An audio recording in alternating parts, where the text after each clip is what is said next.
I'm Ron Incoherent, and today the deck is Tony Druid. Tony Druid is a pretty straightforward idea. You're playing the hero power package, the ramp package, and at the end what we're trying to get off of this Summer Flowerchild is two different combos. One is the Zok Fogsnout Anub'Rekhan combo where you play Anub and do Underking into Zok, and you summon a couple of like 30 health taunts, which basically locks out any aggro or mid-range deck from winning. Alternatively, in some games, in some matchups, you can play the Jailer and just steal their deck from them because that class won't have the hard move to get rid of it.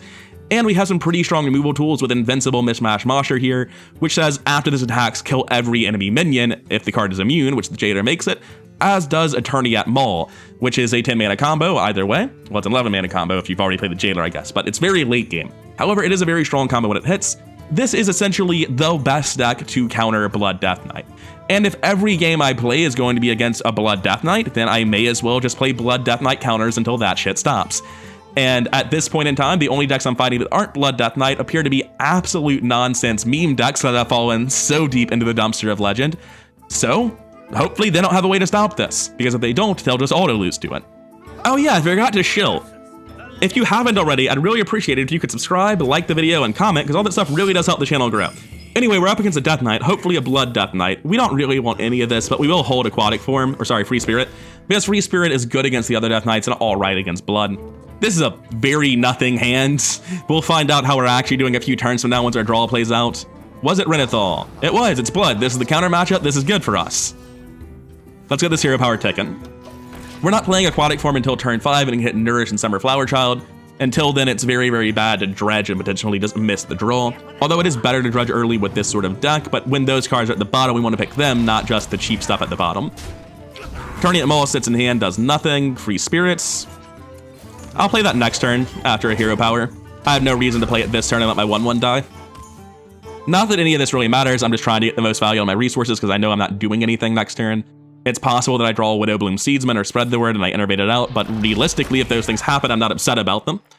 And also, I probably wouldn't Innervate out Spread the Word, it would just be the Widowbloom, and that's still fine. Like I said, I probably wouldn't Innervate out Spread the Word. So we have a pretty solid armor generation on the hero power now, that's nice at least. It's not great for removing threats from the board, unfortunately. So he has a lot of corpses, but I guess I don't really care about that in this matchup, huh? I'm so used to counting their minions and their corpses and paying attention to how big their corpse explosion is. Doesn't really matter, does it? I'm going to Innervate an Aquatic Form to find some ramp. There's 2 Nourishes down there. Definitely gonna play 1 this turn and gain 2 mana crystals. And I'm going to hero power and knock that over a little bit. Not too much, just, you know, tap it a little bit, but the big part's gaining 4 armor. Next turn we'll Aquatic Form again at 7 mana in case some of our endgames ended up down there. There's some argument to wait longer, but I can tutor it off the bottom with Summer Flowerchild, so I don't think I need to. So, Naga School Teacher doesn't really matter too much to me. Summer Flowerchild's incredible. I don't need to Aquatic Form anymore. Do I just play this? Oh, I do need to Aquatic Form. No, I don't. It doesn't cost mana. It doesn't help. Hero Power, Summer Flowerchild triggers the finale, though, so I'll be doing that.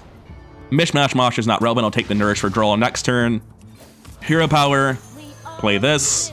Kill the 1/2. We've got Zok and the other Mish-Mash Mosher. So no crazy combos going on yet.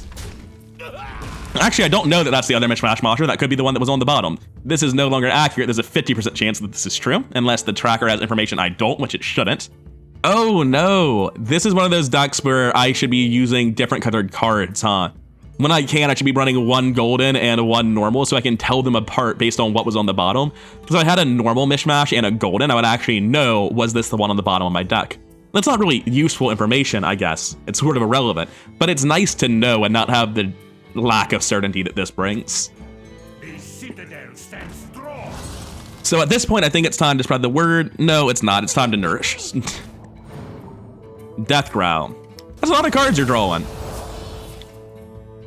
Wait, Death Growl? You're not... Oh wait, no, it is Blood. Okay, yeah, it's a Noggling. I'm going crazy.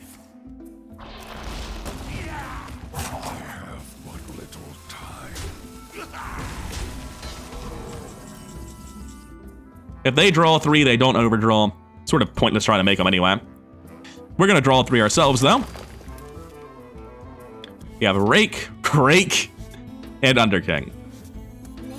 I would like to draw a beast, and it's going to be Groovy Cat, and I would like to play the Groovy Cat.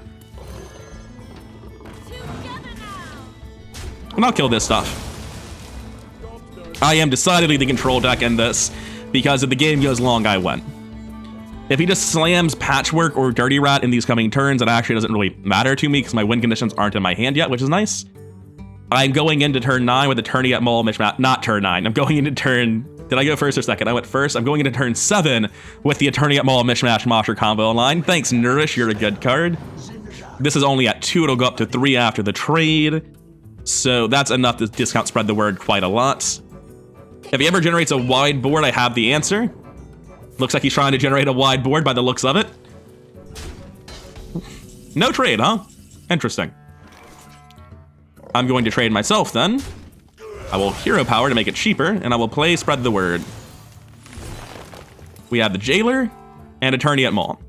Are we gonna Jailer next turn? Probably not, right? We want to destroy his deck with a crazy Anub'Rekhan combo. Would I ever just play you now for the 4/6 taunts? Because I can do better later. I don't think so. I will play a Rake here, though. I don't need to play Tony here. None of this other stuff matters. I'm completely happy to play a Mish-Mash Mosher combo here, just put a big minion on the board and threaten him. But he probably won't generate a big enough board for me to care. If I'm wrong, I'm happy to clear it, but I just don't think that's going to happen. Yeah, that's kind of nothing.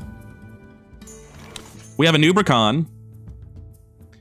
We would play Anub'Rekhan, we would go up to 8 armor, 16. Tony Jailer. That's enough. Cool. Anub'Rekhan. Swap decks. And then destroy my current deck.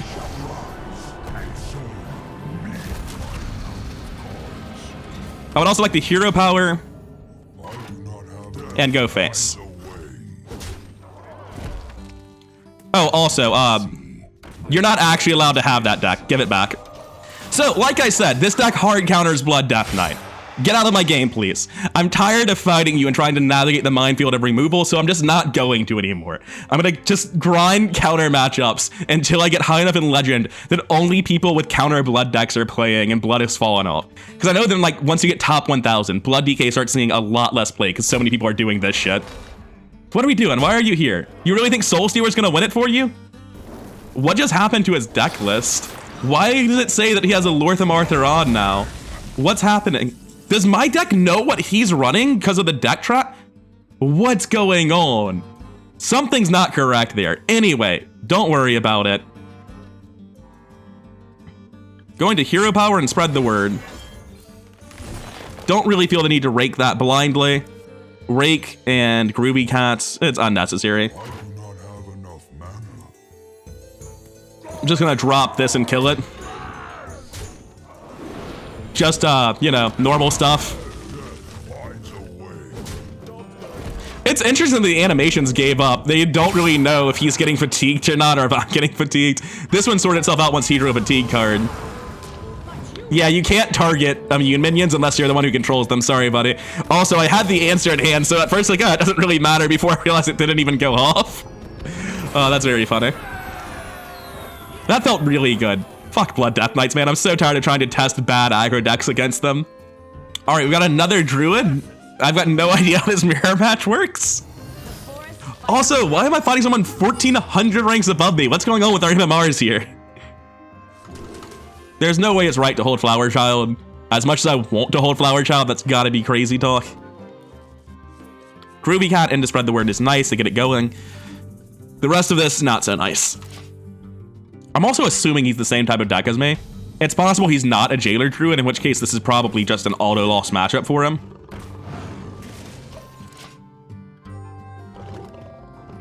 He is, of course, the Hero Power Druid. Anything else would be ridiculous.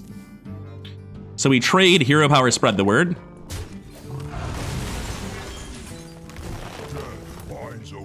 Widowbloom Seedsman on 4 is fantastic. Nourish on 5 is still pretty good, even though I've already ramped. It's not like it gets less good. Just a little bit more awkward when you're doing it on 6 mana.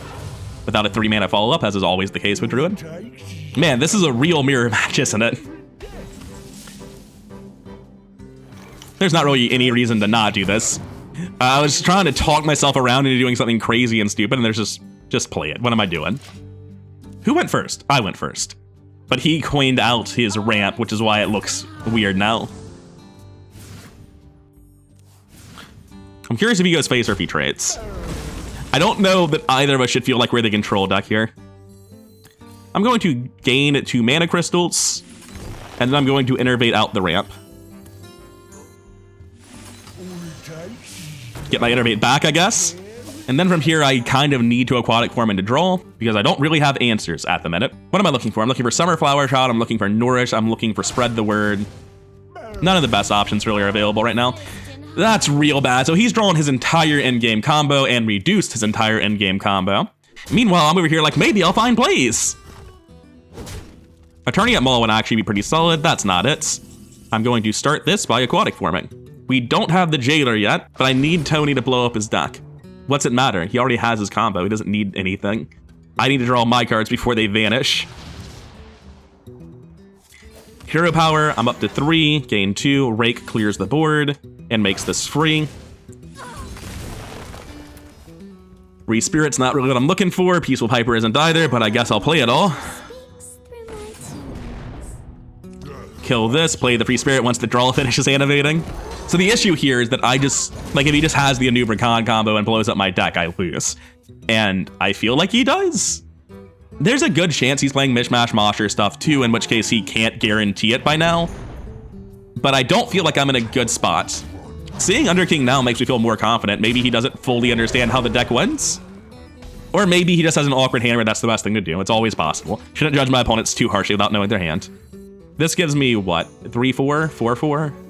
I probably just end up slamming the Anub combo for board this turn with Zok Fogsnout. So our bottom deck isn't helpful at all. We're gonna take Tony because the rest of it's actually not helpful whatsoever. We're gonna make the biggest Zok we can. Underking. We trade the Underking. We hero power. And we Zok.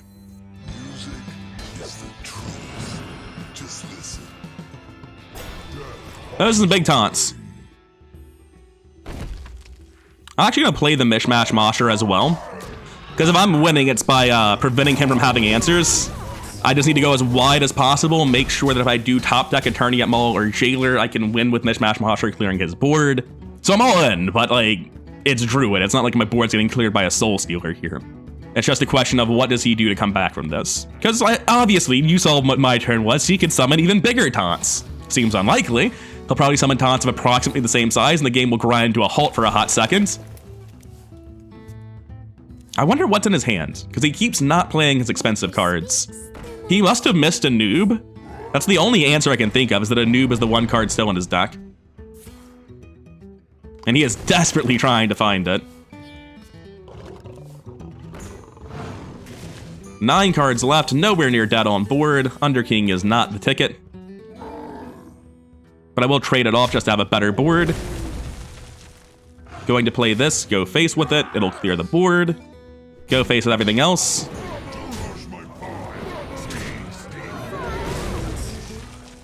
I'm just gonna put Underking down and hero power the face. So again, theoretically, I might not be able to kill him here. Theoretically, a Zok combo could come down, and the taunts are so big that he's not dead. But I'm pretty sure he's just dead, and we're moving on with this. I wonder how many ladder points I get for killing someone 1,400 ranks above me. It should be a large quantity, right? Alright, finally. Anub'Rekhan's coming down, let's see what's happening with it. Oh, his Underkings can't suicide, though. These 425s don't have enough attack for them to kill themselves. So that limits just how big the defensive taunts can get. So he is playing Zok, but the reason he's so hesitant is because like Zok on its own doesn't do enough. I have 3 cards in my deck of 10 cards, and I know the bottom 2 are irrelevant, so really 3 cards in my deck of 8 that just kill him, because they're the Jailer and the Attorneys-at-Maw, which that's this full clear his whole board. He's got what size taunts? 620s. That's pretty big. Come on, just give me the clear. That's it. We're going to make sure we don't click on silence. His board's clear. He's dead. I think he conceded already because he shouldn't be dead yet. Man, the immune Mish-Mash Mosher combo is funny. I really enjoyed this. This is one of the least intuitive, most powerful things to come out of this set. I also had Nourish to redraw. Summer Flowerchild wouldn't have done it. The game could definitely have gone on from there if I hadn't hit it. 200 ranks. Doesn't actually feel like that much for how many ranks different we were, but fair enough. There's no way you can hold a 5-drop versus Hunter. Why am I even thinking about this? Also, the rare and fabled Hunter. I don't see too many of these. I'm assuming that, like all the other Hunters, it's just delusional belief that Big Dream Hunter is a real deck, because nobody's playing Face Hunter. I've seen what appeared to have been a Face Hunter deck that randomly ran Renathal and a bunch of slower cards. Oh my god, is it actually Face Hunter? Is it someone playing the best deck even though it sucks? Because that's how I feel about Hunter. I feel like their best deck is a bad tier 3 deck. It's not actually good, and then all the most interesting decks aren't that deck anyway. Anyway, this hand is atrocious, but at least we theoretically have Nourish in a couple of turns. That doesn't really tell me anything about their deck at all. So here's the play, right? We Innervate, we Aquatic Form, we hit Widowbloom Seedsman, right? Easy. If we hit the other Innervate, we can Innervate again and play Nourish. And if we hit basically anything else, we fucked ourselves by not getting Nourish next turn, right? Just Hero Power here feels so bad. I'm trying to find a way out of it, but I know that I just saved this for plays next turn. Well, I don't need to Innervate first, right? Oh, I do if I want to go for Widowbloom. That's the issue. All right, let's do it. It's easy. Just say what you need and the deck will provide. I'm convinced that what I just did was wrong, by the way, in case there's any ambiguity about that. That was not the correct play. However, there is a version of the reality where that's the correct play, right? I think that if I did nothing on turn 3 there, I probably just lose the game. I think I get run over and killed. I think that I needed to play a card that turn to have a chance of winning. And if that's the case, then I have to Aquatic Form. And Aquatic Form gets tremendously better if I do use this Innervate. I can summon Flowerchild, but instead I could also Mish-Mash Mosher next turn after a Nourish. If this hits a Mish-Mash Mosher, then I can just Innervate it. And if it doesn't, it gives me other things I can Innervate that are also very good though. Like the Underking. So this gives me Innervate, Anub, Underking next turn, which seems pretty solid. I don't need to attack here. It's not pretty to sit on this 3-2, but it's what I have to do. So Anub'Rekhan, Underking, Mish-Mash Mosher is going to be the play. We're going to see how it goes. It's going to go really well. It's going to get through a lot of monkeys. That's going to be a lot of monkeys dead, man. Oh my god, it's turn 4. I'm over here like talking about playing Anub'Rekhan, and he has 6 minions on board. It's turn 4. What is Hearthstone turned into? Anub'Rekhan. We get 8. Underking that pays for itself. My Underkings can't die, so if I play this Underking, I can't afford the other one. So I do this instead. Hit that. Attack here now, because it'll actually kill it, and then it'll attack into everything and kill it all, and still be alive at the end somehow. It's kind of amazing. He's only at 1 health, but that ain't dead. Good job, Anub'Rekhan. You're a good card. It turns out you do a lot of work in a lot of matchups, and it's including this one. So, for my opponent, what do you do? Like, what conceivable out would my Face Hunter opponent think as he's staring down what it's very nearly lethal on board, right? 3, 7, 14, 28. I mean, I'm assuming the 8-1 dies from hand somehow. That'll do if he has any spell. Actually, we have coin flip if he has any spell. He needs 2 spells. Barrel of bananas will do it. Sorry, bunch of bananas, barrel of monkeys. It's not a bunch of monkeys and a barrel of bananas. That would be crazy. Yeah, see, easy. Look at that. He managed to control the board.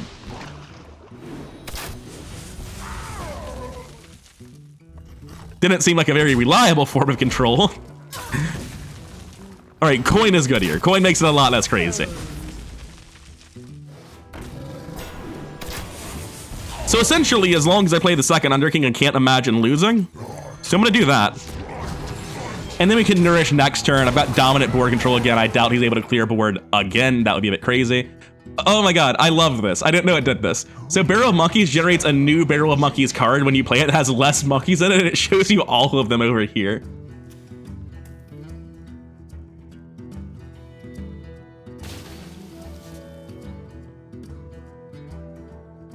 All right, let's see what the school teacher found. All right, cool. A little bit surprised. I wasn't expecting that, but it makes enough sense, I suppose. What's my hero power at? It's at base. Interesting. I can play Mish-Mash Mosher, go face, threaten 2-turn lethal. I would really like to draw some cards. And I probably can just like clear his board no matter what he does eventually, right? Going to play this, draw a beast, get out a Groovy Cat unless I draw the other free spirit. And man, I want to go face. I want to go face. Yeah, I'm going face. I was trying real hard to convince myself to trade there because I'm the control deck, right? But he's at 9 health. The game gets a lot harder for him when every single thing I do threatens lethal and he has to answer everything. I wonder what secret it is. Could it be Cat Trick? Cat Trick is spells, right? It doesn't actually tell me what they are up here. That's kind of funny. So I play this, I swing there, I hero power. Threaten lethal very soon. Then I play some Spread the Words. I'm not really too concerned about your cat, man. It really doesn't matter to me. There's nothing left for this finale effect to draw. Kind of funny. Get these guys out, discover a beast.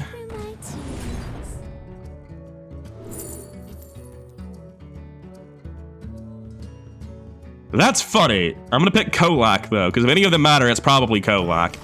Anyway, you're dead next turn. Find a taunt minion. Oh yeah, Astalor counts.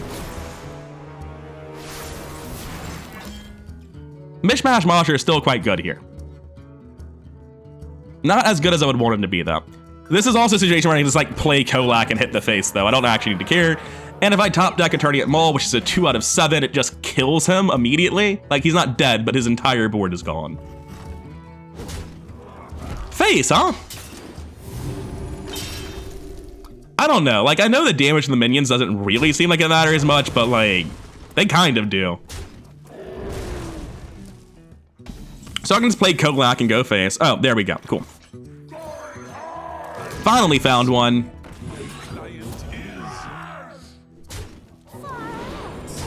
Every single minion he has without stealth is dead.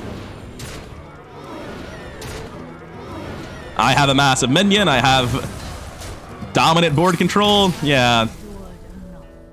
You can't just play Astalor onto this board. It's not going to win. And that also means that I have a board where I'm now able to just slam the Jailer and win when he respawns no matter what, which is why I like that play. And actually, I think I played enough of this. All right, I think that's gonna be it for now for a Tony combo Druid. The deck feels really solid. It went 3-2, but one of the losses was something that was A, super unlikely, and B, realistically, I could have played differently to play around it. The deck feels very, very strong. It super reliably hits that combo. It's got a lot of ramp. Just Innervate into Aquatic Form and find the card you want every time. It makes the deck seem a lot better than it is, probably. But 3-2 honestly feels like an underperformance. The deck feels very, very good, and I'm looking forward to playing some more Tony combo Druid in the future. It's nice to play a deck I haven't played before and not just live in perpetual fear of Death Knights. Coincidentally, after counter-queuing Death Knights for the first time in like 4 videos, I only saw 1 Death Knight instead of literally 50% of the ladder, which is upsetting. But I'm gonna keep queuing this because I like not playing against Blood Death Knights and I like countering them. So whether or not I miss them or I counter them, I'm happy to be playing this deck, even if I run into nothing but counter decks. But for now, I'm done. I'm rather Incoherent. I hope you enjoyed the video. If you did, then please do like, comment, and subscribe. All that stuff really does help the channel grow. And I'll see you in the next one.